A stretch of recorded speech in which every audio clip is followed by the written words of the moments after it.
New video is in channel. তো চলে এসো সব, আজ বানাবো ধনেপাতার চাটনি, ওই আচারও বলতে পারো।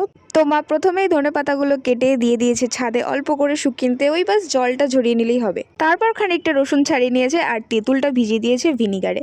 প্রায় 3-4 ঘন্টা ধনেপাতাগুলো রোদে রাখার পর তারপর তুলে এনে দিয়ে দিয়েছি এটা কড়াইতে। কড়াইয়ের মধ্যে বাস একদম লো আছে এটা রেখে দিয়েছি খানিকক্ষণ, যাতে জলটা টেনে নেয়। কারণ এটা যদি তোমরা স্টোর করতে চাও তো জল থাকলে কিন্তু একেবারেই হবে না। তো যাই হোক, তারপরে এই ভাজা মশলা, এটা যেটা মেইন, এটা বানিয়ে নিয়েছি। ভাজা মশলা কী কী দিয়েছি সবটাই স্ক্রিনে মেনশন করে দেবো। তো চলো, এই যে ভাজা মশলাটা পেস্ট করে নেওয়ার পর ওর মধ্যে থেকে দিয়ে দিয়েছি ধনেপাতাগুলো ভালো মতো পেস্ট করে নিয়ে কড়াইতে বেশ অনেকটা তেল গরম করে ওর মধ্যে দিয়ে দিয়েছি 3-4টে শুকনো লঙ্কা আর দিয়েছি থেতো করে রাখা রসুনগুলো আর কাঁচা লঙ্কাটা।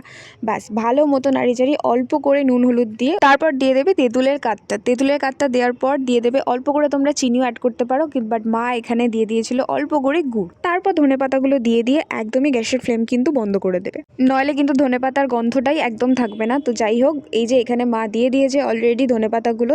তারপর ভালো মতো সবটা মিক্স করে ওপর দিয়ে ওই যে সেই ভাজা মশলাটা বানিয়ে রেখেছিলে ওটা ভালো মতো ওপর দিয়ে ছড়িয়ে দেবে। ব্যাস এবার সবটা ভালো মতো মিক্স করে সারা বছরের জন্য স্টোর করো, আর মাঝে মাঝে এটাতে রোদও দিও।